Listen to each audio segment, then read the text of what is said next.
at sa pakikinig ng salita ng Diyos. Tumayo po tayo lahat at ating pong buksan ating mga Biblia. Let's go to the book of Job.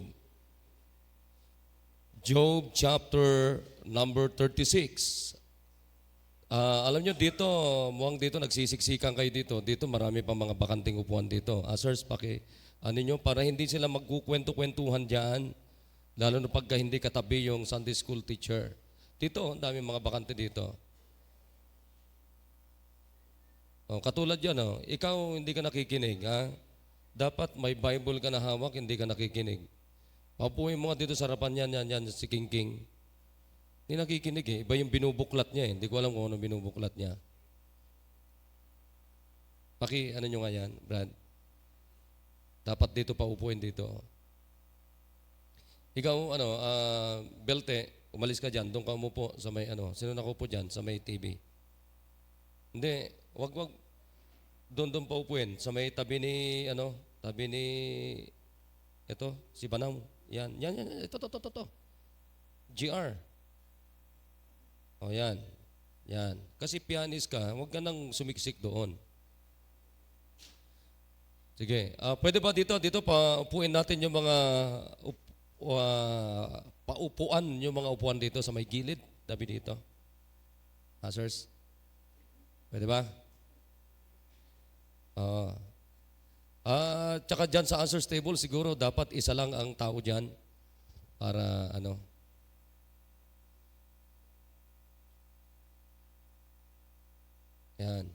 Yan. Okay, sige, nandyan na po ba kayo? Amen. Now, dito tayo sa verse number 10. Job 36 in verse number 10. Kaya ako na lang magbabasa. Okay, nandyan na kayo. Amen. Sabi ng Bible, He openeth also their ear to discipline and commanded that they return from iniquity. Now, ngayong umaga, nais kong magdala sa inyo ng mensaheng commit to discipline. Commit to discipline. Yan ang gusto kong pag-usapan natin ngayong umaga. Kung hindi ko matatapos to, sa susunod, itutuloy natin. But let's get the word discipline.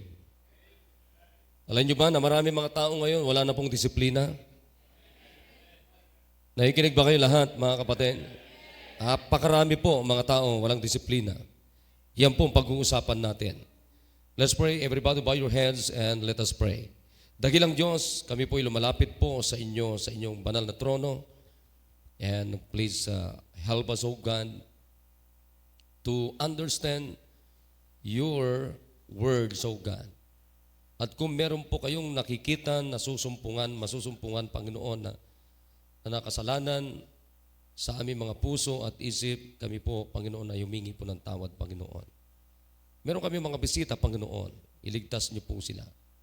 At sila po ay magkaroon ng obedient heart to obey you in water baptism, O God. Ganun din po ang bawat anak ninyo. Give us revival, O God. Sa panahon po na ito, Panginoon, ay napakarami po mga tao na wala pong disiplina, Panginoon. And help us, O God. Mula sa mensaheng ito, ay magkaroon kami ng commitment to discipline, O God, ourselves. I promise you, all the glory and praise ay ibabalik po namin sa inyo. Ito po ang aming dalangin sa pangalan ni Jesus. Amen. All right, you may be seated. Mupo na maayos dyan sa may poste. Huwag kayong tumago sa poste.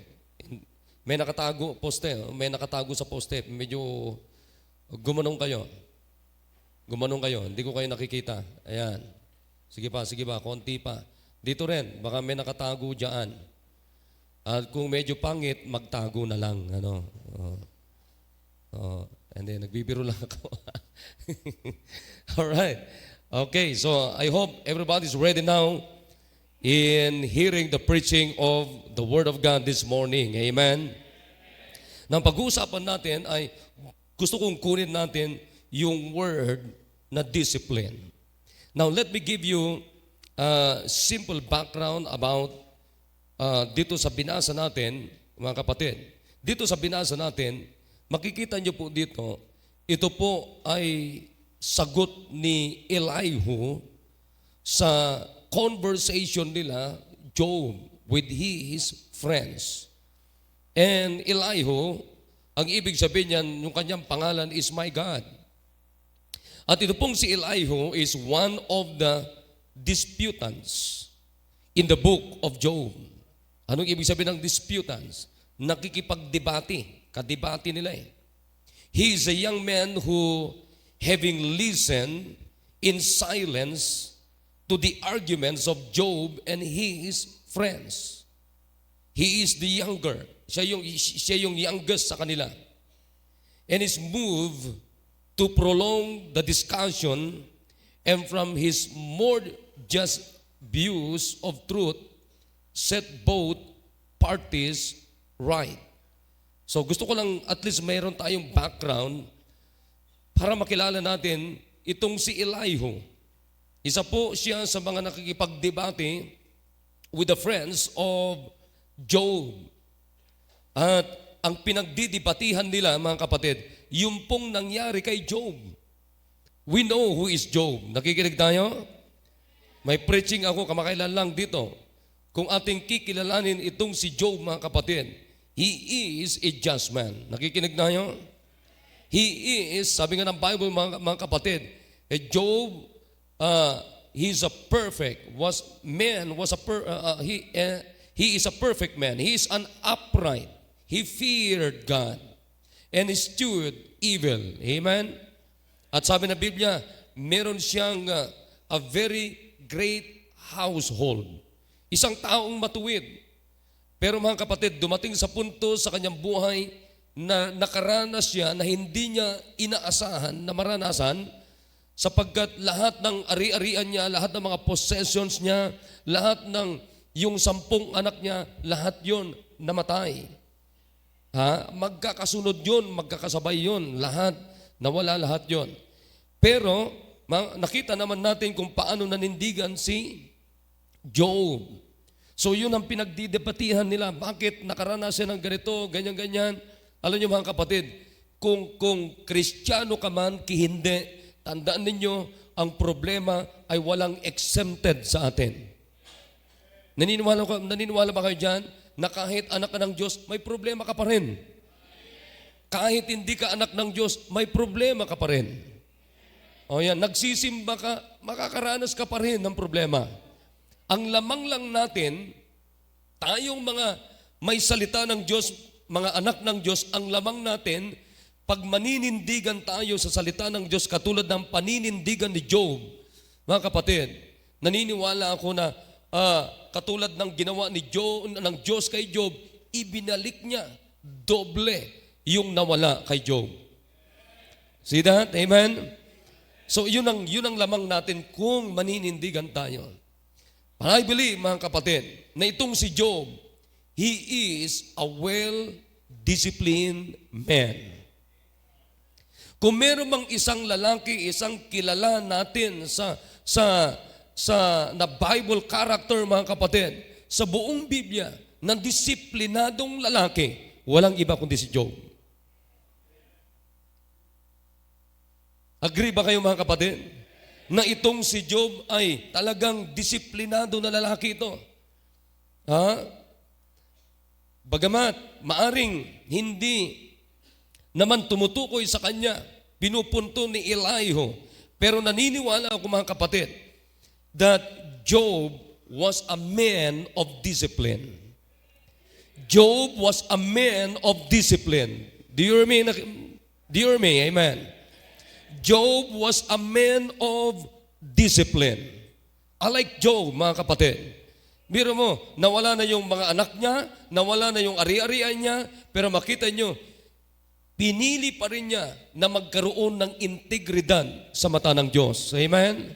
And that is discipline. Amen? Discipline.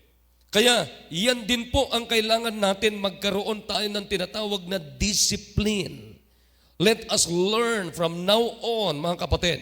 After the preaching, gumawa kayo ng commitment sa Diyos to discipline. Amen? Anong ibig sabihin ng discipline? From that verse, the word discipline came from the Hebrew word musar. Nang ibig sabihin is chastisement, reproof, warning, instruction, correction, chasten. It means control gained by enforcing obedience or order or self-control. Makinig kayo na maigi para maunawaan yung ibig sabihin ng discipline. Discipline, it means self-control. Nakikinig ba? Discipline means training that corrects, molds, or perfects the mental faculties or moral character. Ulitin ko, pag sinabi nating disiplina or discipline, ito ay isang training na nagkukorek sa atin at minumold tayo, or it will make us perfect the mental faculties. Nakikinig tayo? Or moral character. Or discipline means a rule or system of rules governing conduct or activity. Ulitin ko po. Pag sinabi nating discipline is a rule or system of rules governing conduct or activity or education. Nakikinig? Nakikinig po tayo. Tandaan nyo yun, ang sinasabi ko na yan. Ito ay training para magkaroon tayo ng tinatawag na moral character. It's a moral training. Pag sinabi nating moral, huwag niyong kakalimutan ito, moral means relating to principles of right and wrong in behavior. Moral means relating to principles of right and wrong in behavior. Conforming to a standard of right behavior. Yan po ibig sabihin ng moral. Kaya pag may moral ka, ay meron kang prinsipyo na alam mo yung tama at mali. Nakukuha nyo ba yung salitang disiplina na sinasabi, pinapaliwanag ko sa inyo? Okay? Pag sinabi nating disiplina, ito ay training para magkaroon tayo ng tinatawag na moral training or moral character. Amen? Moral means relating to principles of what and wrong in behavior. Meron kang tinatawag na ethics or it's unethical. Amen? Yan. Kaya nga pag alam mo yung tama, ito yung mali. So anong gagawin mo? Pagka meron kang disiplina, hindi mo gagawin yung mali at ang gagawin mo tama. That's discipline. Ulitin ko ha. Ito yung tama, ito yung mali. Pag ginawa mo yung mali at hindi mo ginawa yung tama, yan ang tawag dyan ay undisciplined. Ibig sabihin, walang disiplina. I hope maliwanag na sa atin yung salitang discipline. Amen? Alright, let's go to point number 1. Makinig kayo na maigi. Isulat nyo to kung nagsusulat kayo. The Bible must be recognized as the only source of complete and perfect discipline. Ulitin ko. The Bible must be recognized as the only source of complete and perfect discipline. Amen. Ang Biblia, mga kapatid, dapat nating i-recognize, dapat natin i-acknowledge formally, dapat nating i-admit as our Lord and Sovereign. Dapat nating i-admit as being one entitled to be heard in order for us to, as the only source of complete and perfect discipline. Nakikinig tayo? Now, makinig ka na maigi. The Bible was divinely inspired and preserved by God and given to man as the only complete and final revelation to the will of God to man. And God has supernaturally and providentially preserved His Word without error. We believe that the Bible is the final authority for us in all manners of faith, doctrine, and practice.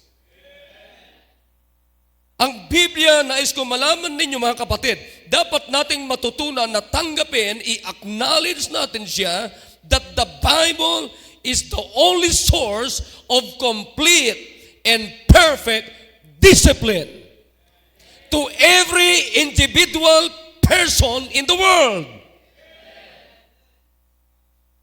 Kapatid, wala na tayo, as far as the source of life, as far as anumang bagay sa buhay natin, makinig kayo na maigi, ang Biblia ay wala ka nang hahanapin, kumpleto ito sa lahat ng pangangailangan natin na ang gulo ng ating buhay.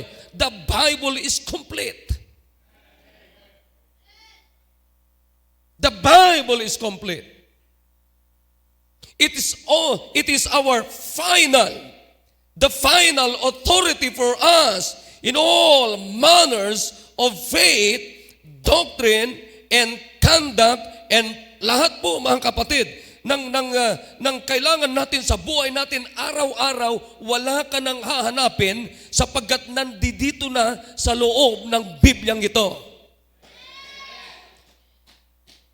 Maging mga kapatid sa pagdidisiplina, kumpleto ang Bible.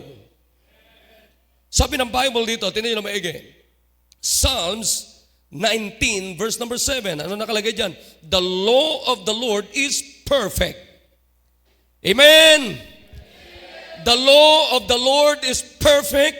Anong ibig sabihin yan? Without blemish, without spot, undefiled, malinis, dalisay, puro, upright, matuwid, matapat. Kaya sabi ng Bible dito, the law of the Lord is perfect.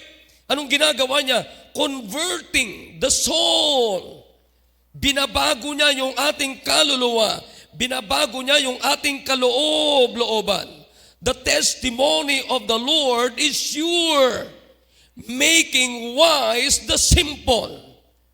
Anong ibig sabihin ng wise, mga kapatid? Meron kang, ang ibig sabihin ng wise dito, mga kapatid, yung may Diyos ka, may panuntunan ka, may salita ka ng Diyos, at meron kang disiplina mula sa salita ng Diyos. Amen? Gagawin kang wise. Kahit anong pinanggalingan natin, what's the word? Simple means foolish. Akalain mo mga kapatid, kung mangmang ka, gagawin kang wise ng Bible. Wise people are most disciplined people. Do you hear me? Amen. Wise people are the most disciplined people. Na makinig ka na maigi. Discipline is education. Ulitin ko. Discipline is education. And education is useless without the Bible. Alam mo, yan ang sabi ni, kilala niyo ba si Noah Webster? Huh? Did you heard about Noah Webster? Who is Noah Webster? Noah Webster, he is the author of Merriam Dictionary. Published in 1828. Sino nagbabasa, sino gumagamit sa inyo ng Merriam Dictionary? Sino gumagamit sa inyo? Everybody use it. Amen? Yung mga nag-aaral, maraming hindi gumagamit na. Hindi kayo nag-aaral. I like Merriam Dictionary or Merriam Dictionary 1828. Meron yan sa cellphone ko. Ginagamit ko lagi yan. 1828 na dictionary.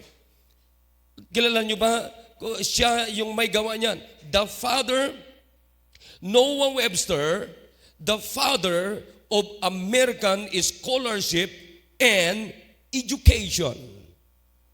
Alam nyo, anong sabi niya? Education is useless without the Bible. Ulitin ko mga kapatid, education is useless without the Bible. Discipline is education. And education is useless without the Bible.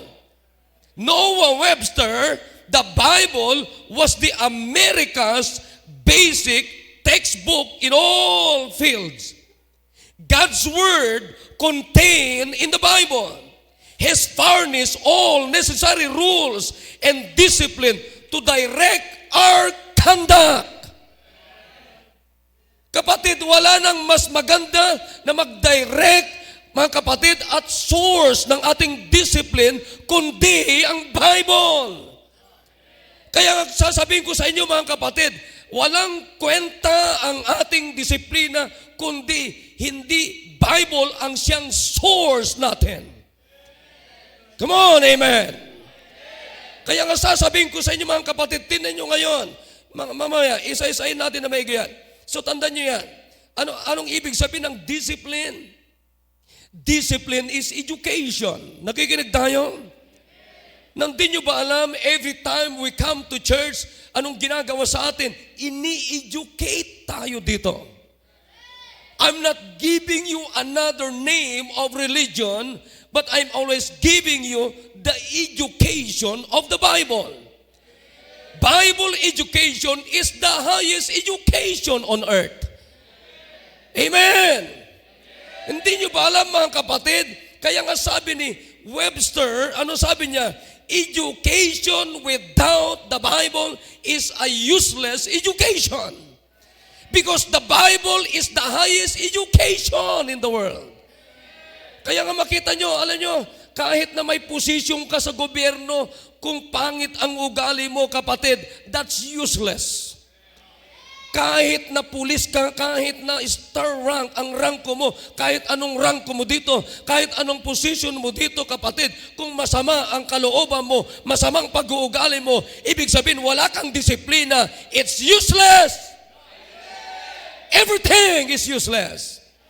Kaya napakalaga mga kapatid, mga kaibigan, mga mahal na bisita, huwag niyong isipin na kayo ay nandito, dinala kayo dito, na nagdala sa inyo dito, kapatid, kaibigan, tapos ang nasa isip nyo, this is another religion. No, hindi po reliyon ang pinag-usapan ng sa simbang ito, kundi pure Bible. Pure Word of God.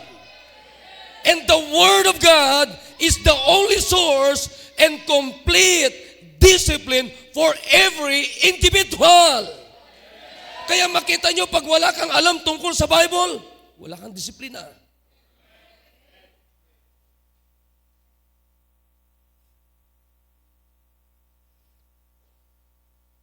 Do you remember George Washington? Sino nakakakilala kay George Washington? Kilala niyo ba? Hindi kayo pwede magpulis pag hindi niyo kilala. Who is George Washington? The first president of the biggest nation in the world, United States. Alam niyo kung anong sabi niya?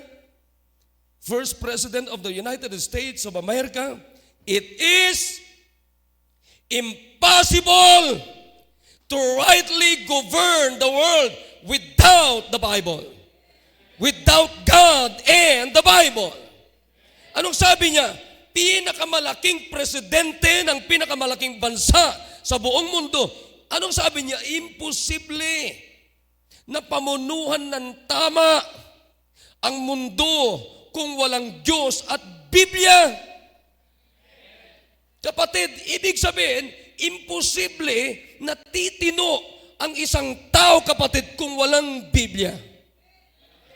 Imposible na magkakaroon ng disiplina ang isang tao without the Bible.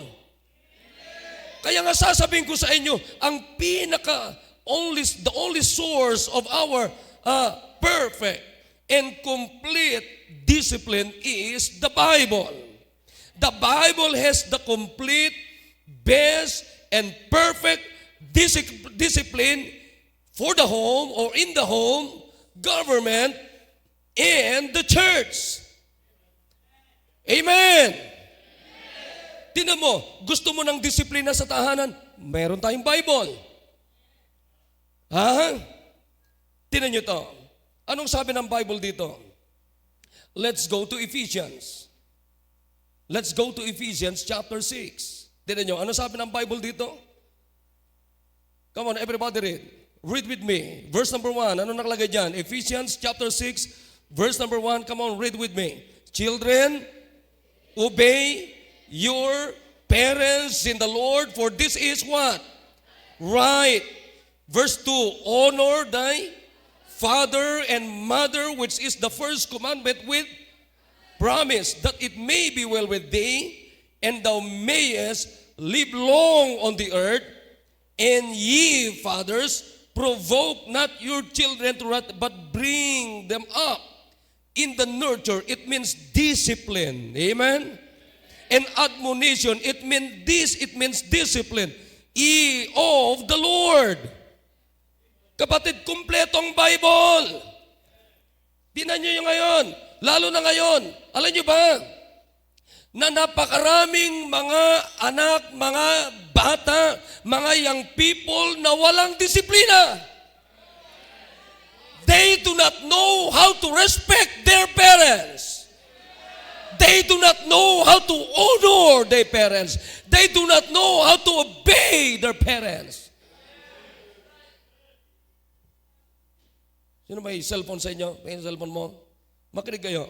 Makinig. Lalo na sa panahon na ito, napakaraming mga kabataan na walang disiplina. Zero!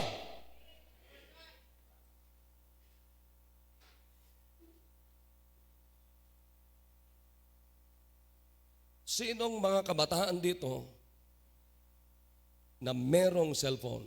Taas kamay. Come on. Taas kamay. Hoy, huwag kang sinungaling. Oh, ang sabi ko, sino mga kabataan na may cellphone? Oh, kasama kayo mga bata. Lahat, halos. Nakuha niyo yung tanong ko? Sinong kabataan na merong cellphone? Taas kamay. Come on. O, wag na lang. Sino sa inyo dito merong cellphone? Come on. Pati patatay, nanay, lahat. Alright. Pangalawang tanong. Sino sa inyo dito na may cellphone pero meron kayong disiplina kung paano gamitin? Huwag kayo magsisinungaling. Ha? Mga sinungaling kayo. Ha? Come on, amen? Oh, di ba? Oh, sigurado nyo, di kayo sinungaling. Makinig kayo.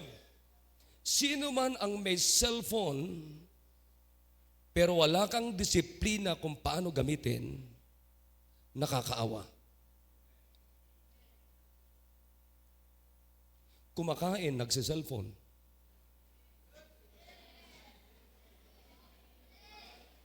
Oh, di ba? Oh, di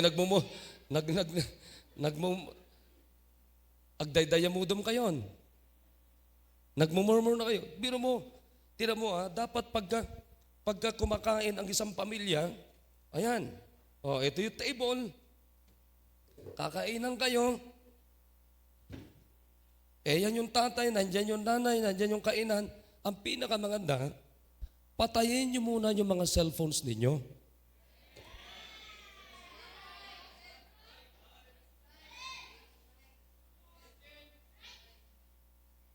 Cellphone pa lang yon.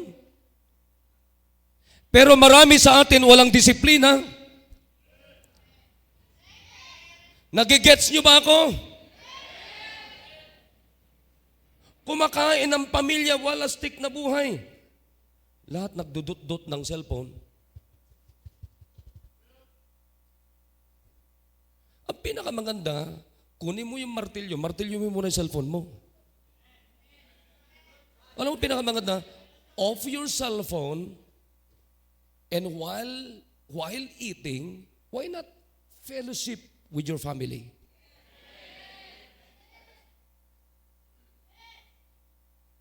Kaya nga dito, galit na galit ako sa mga anak ko eh. At saka, alam mo, ipinaglalaban ko talaga dito sa amin. Ha? Dito lang sa amin. Mga full time, pinaglalaban ko talaga yan. Sinasabi ko lagi, pagkakain tayo, gusto ko sabay-sabay tayo. Meron pa bang ganyan na pamilya sa panahon na ito? Oh, konti lang amen. Ibig sabihin, konti lang gumagawa niyan. Hey! Old practice natin tayo mga Pilipino. Nung unang panahon, inabot ko pa yan. Kami, 7 kaming magkakapatid. Pagkakain kami, sabay-sabay kami. Anong tawag niyo po doon? Oh, hindi niyo na alam?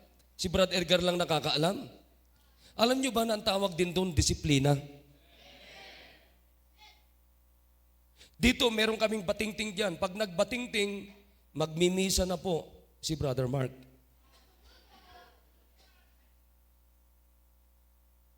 Kaya ang unang-unang pumipila dun sa si Brother Edgar, sa aming father. Hindi, biro lang yun ha. Pag may nagbatingting, binatingting na, ibig sabihin kakain na kami. Sabi ko sa kanila, ano mang ginagawa nyo, ihinto nyo muna and then sabay-sabay tayong kumain. Sa bahay ninyo, sabay-sabay pa ba kayo? Hindi na. Hindi na. Di ba? Naginig kayo mga kapatid. Sa bahay ninyo, pag kumakain kayo, patay ba ang mga cellphone nyo pag kumakain kayo? Hindi na rin. Hindi totoo yan. Nakakalungkot, di ba? Kakain kayo, pahirapan tawagin. Bakit? Walang disiplina.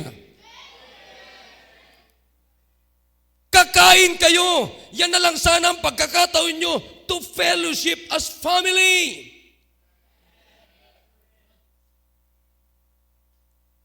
Kamuntik nang hindi mo na alam ang pangalan ng tatay mo.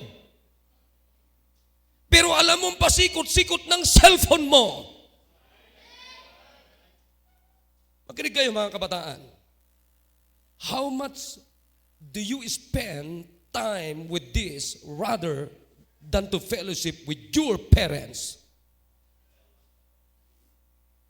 Huwag na nga lang English.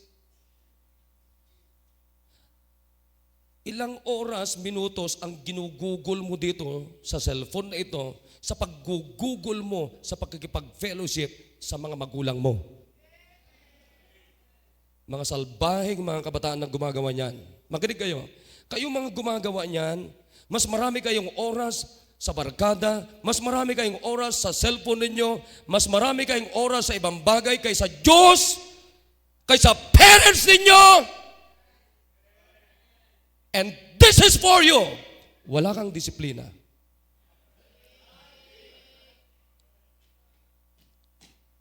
Mga kapatid, wala na kayong maririnig na ganitong mensahe na mariringgan, kaya magpasalamat kayo, kayong mga taga rito, may naririnig pa kayo ng mga ganitong mensahe. Sapagkat maging ang mga pastor ay takot na rin mangaral ng ganitong pangangaral.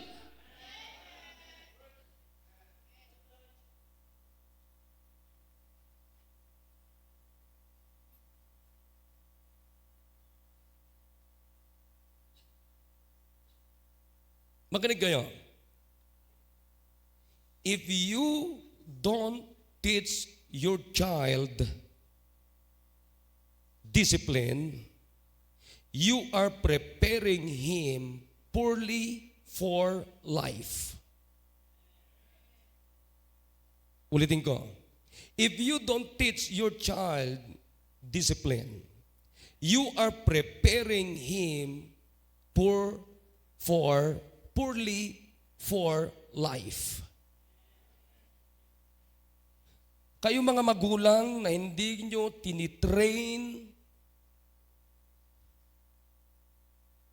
ini-insist talaga na matigas ang disiplina, hinahanda mo ang anak mo sa mahirap na pamumuhay. Tinan mo ha. Napakaganda nagpapasalamat ako sa tatay ko, nagpapasalamat ako kay Pastor Hill. What I like to Pastor Hill, alam mo, gustong-gusto ko sa kanya. Pag aalis ka, tatanungin lagi, saan ka pupunta? Pangalawa, anong gagawin mo doon? Pangatlo, para saan? Pang-apat, ilang oras mo gagawin? Ha?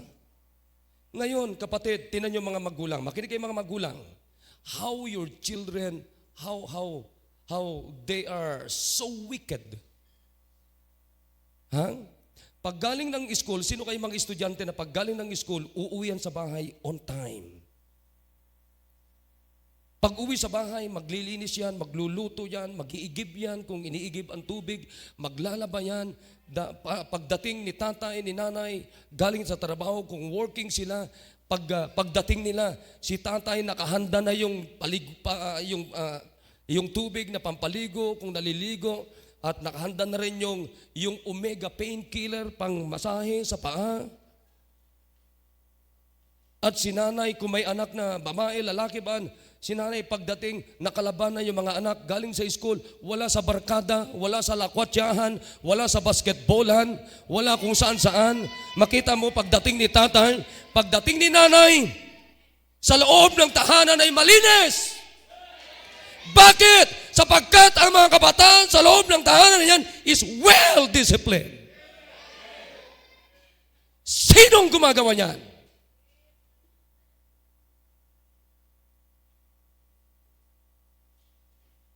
Tama. Sinong gumagawa? Si nanay pa rin.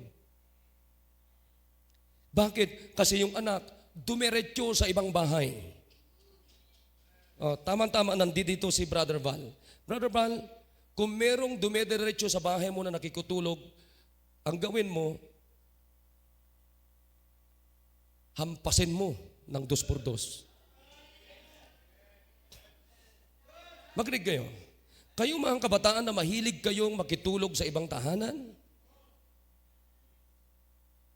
nagpapahayag na wala kang disiplina.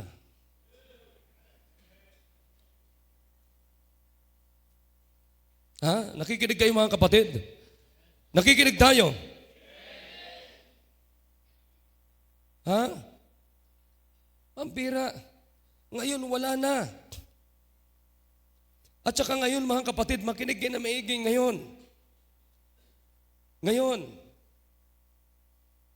bibihira na yung mga kabataan na may respeto, may takot sa magulang.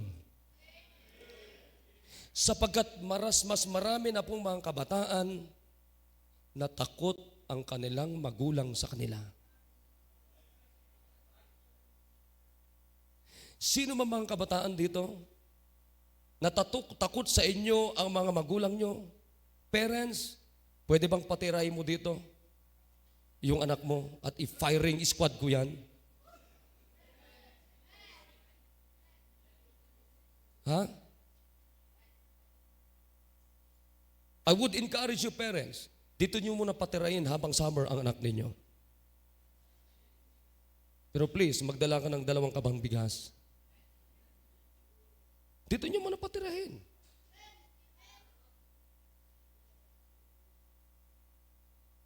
Ang bira, namulat ako sa tatay ko na pag galing ng school, diretso bahay, magbihis, mapandijay bang bangkag, alaan day ginuwang, ipastor day ginuwang, painumin, pagbusog na, uuwi. Walang barkada. Discipline. Mga kapatid, Sa mga kabataan, itutuloy natin ito sa susunod. Sa mga kabataan, naniniwala ba kayo sa salitang discipline?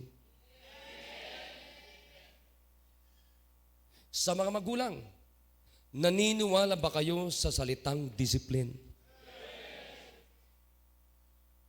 Kung Kristiyano kayo, naniniwala ba kayo sa word na discipline?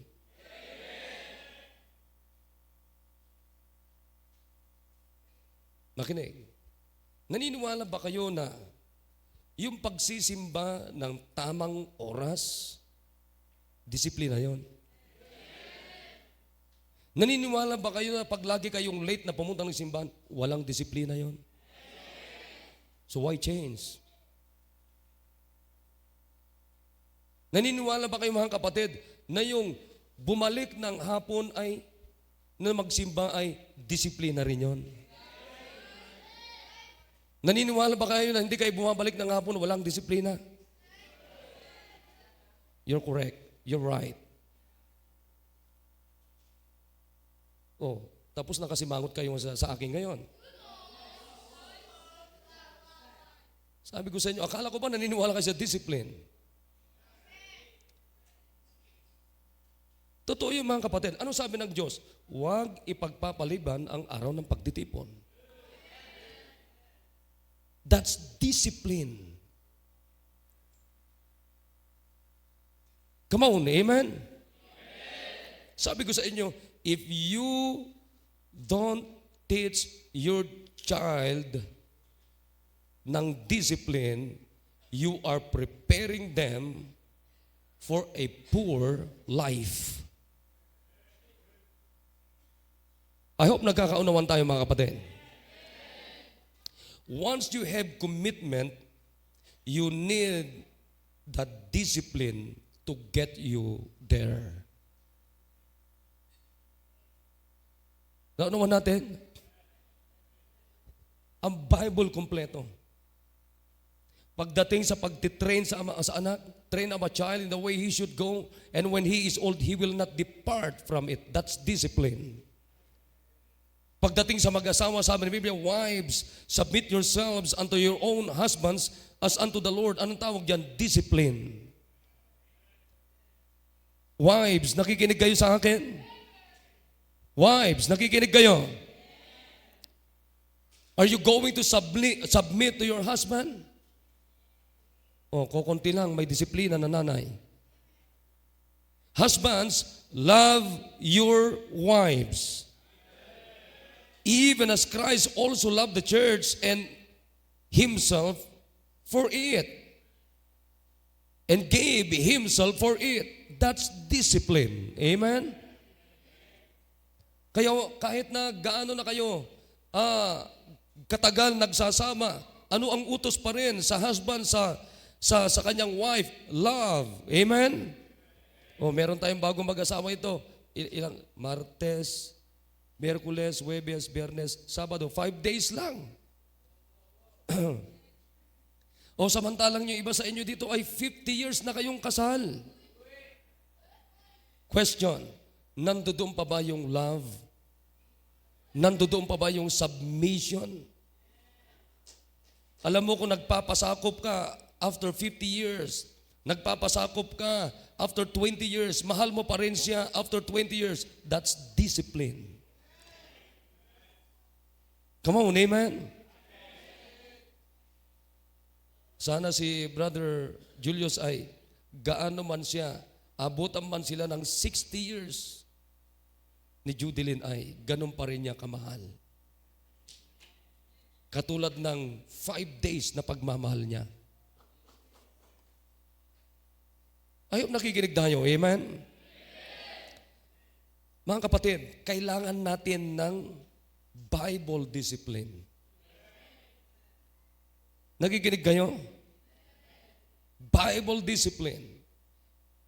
Bible education is Bible discipline. Nakikinig tayo? Bible education is always Bible discipline. And without Bible education, no Bible discipline. No education, mga kapatid, Kahit na may education ka, tanggalin mo ang Biblia, useless ang edukasyon mo.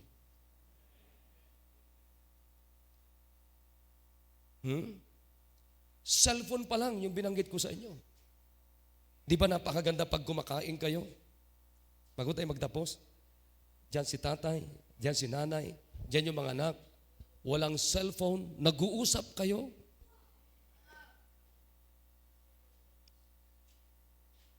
Ha? Tapos pag kumakain, ang kukuha ng inumin ng mga magulang ay yung mga anak. Tay, inumin to, inumin. Mama. Tapos nag-uusap para at least magkakakilala pa rin kayo. Hindi yung habang kumakain kayo, mga kapatid, ay dut-dut ng cellphone. Si tatay, ganun din. Si nanay, ganun din. Si bunso, ganun din. Si pangalawa, ganun din. Hanggang doon sa pangpito, ganun, naka-cellphone sila lahat. Grabe. Alam niyo kung tawag, gusto niyo ba yung ganung pamilya? Ha?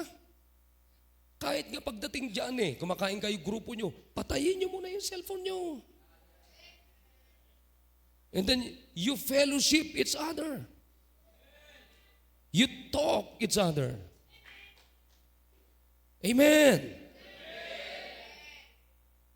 Pagpunta nyo sa church, pinakamaganda, patayin nyo muna yung cellphone nyo sa loob ng church. Hindi nagpipreach. Mamaya may tumawag, lalabas ka, sasagutin mo. Alam mo ang tawag dyan, wala kang disiplina.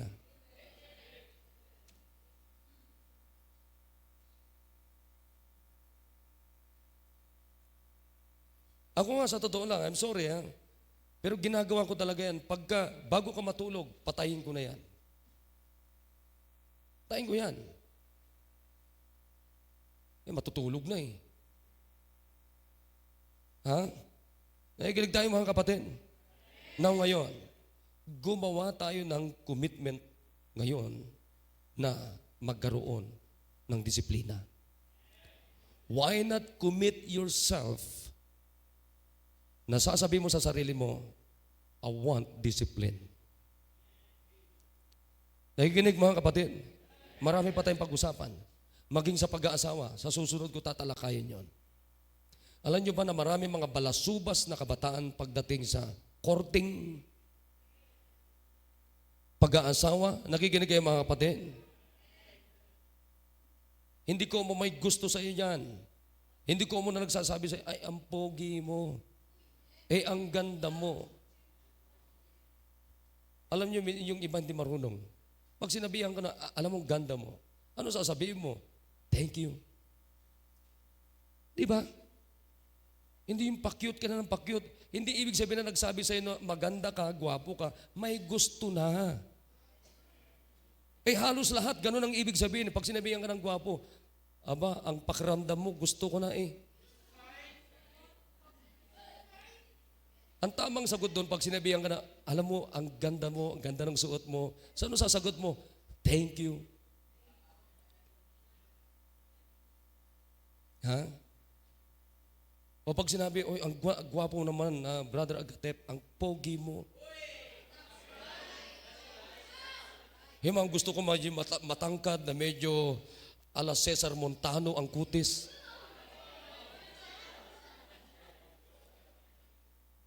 Aba, pag hindi ka marunong, wala kang disiplina, yayabang ka. Pero pag taong disiplinado ka, ano sasabihin mo? Thank you. And then siguraduhin mo hindi lalaki tenga mo. Kasi pag lumaki kaya ng tawag dyan ay rabbit. I hope nakikinig tayo. I like discipline. Gusto nyo ba yung taong may disiplina? Come on, sumagot kayo. Gusto nyo ba yung pamilyang may disiplina? Gusto nyo ba yung simbahan na may disiplina? Gusto ba natin, mga kapatid, yung individual sa atin dito, bansang, hanggang sa buong bansa natin, may disiplina? Kayo magpupulis kayo, Maraming mga pulis walang disiplina. Oh, maraming mga pulis, 10 asawa. Yung iba nga sa inyo, sa totoo lang ilan ang girlfriend ninyo, yung iba dyan? Oh, ilan ang girlfriend ninyo, yung iba dyan? Yung iba, 2, 3, 4. Walang disiplina, akala mo maubusan ng babae. Nag-discipline. Still, mga kapatid, nakikinig tayo. Panahon pa ni Job, binanggit na yung disiplina. Kaya wag nating patayin hanggang sa panahon natin. Ngayong umaga, gumawa tayo ng commitment. Panginoon, gusto kong magkaroon ng disiplina sa buhay ko. Tumayo tayo lahat. Come on, everybody come to the altar. Kneel down and talk to God. At mag-pray tayo sa Diyos. Mag-commit tayo sa Diyos to discipline. Commit to discipline. Come on, everybody. Kung hindi kayo tinuruan na lumuhod sa mga pinupunta niyong simbahan dito, tinuturuan tayo na lumuhod. That's discipline. That's discipline.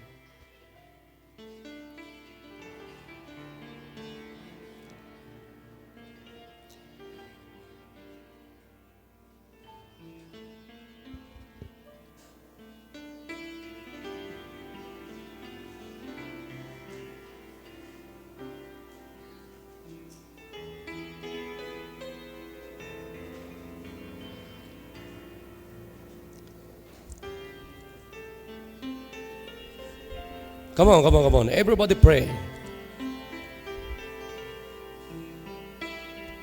Mga kapatid, it's been a long time during the time of Job. Nabanggit na po yung discipline.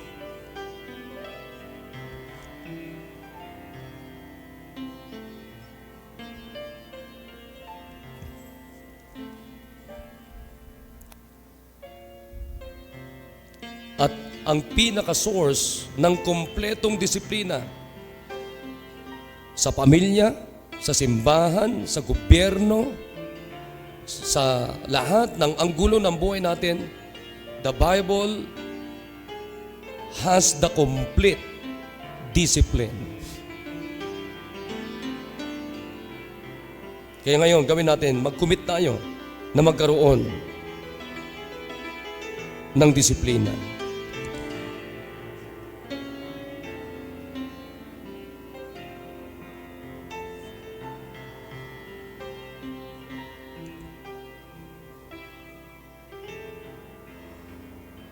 Dakilang Diyos na makapangyarihan po sa lahat. O Diyos, salamat po sa umagang ito na binigay niyo po sa amin. Thank you for your words, oh God. Thank you for the message that we heard. And please help everyone to commit to discipline, oh God. Totoo po, Panginoon, na sa panahon po na ito ay nalulusaw na po yung disiplina. Walang disiplina sa school. Walang disiplina sa bahay. Walang disiplina sa sarili. Walang disiplina sa simbahan. Walang disiplina sa gobyerno. Ay nakakalungkot, Panginoon. Hindi maayos ang gobyerno namin. Hindi maayos ang pamilya namin. Hindi maayos ang buhay namin. It is because we don't have discipline. Panginoon, tulungan niyo po ang bawat isa. Na from now on, ikukumit namin ang aming mga sarili to have a disciplined life, oh God. Bless niyo po yung mga anak at meron din po kami mga bisita dito. Iligtas niyo po sila at susunod po sila sa tubig ng bautismo. At inihiling ko po, Panginoon, na sila po ay magpatuloy sa paglilingkod, paglago, Panginoon, sa inyo. At bless niyo po yung mga counselors na gagamitin niyo po mamaya para sa mga first-time visitors po namin. Give them the wisdom of God. At ganun din po, kausapin niyo po ang bawat isa na magkaroon po sila ng disiplina na bumalik ng hapon, Panginoon. Salamat po sa inyong salita. Binabalik namin sa inyo lahat ng praise and glory, O God, for Thou art worthy to receive it, O God. Ito po ang aming dalangin sa pangalan ni Jesus. Amen. All right. So, can you shout amen kung may tinanggap kayo na mensahe? Amen.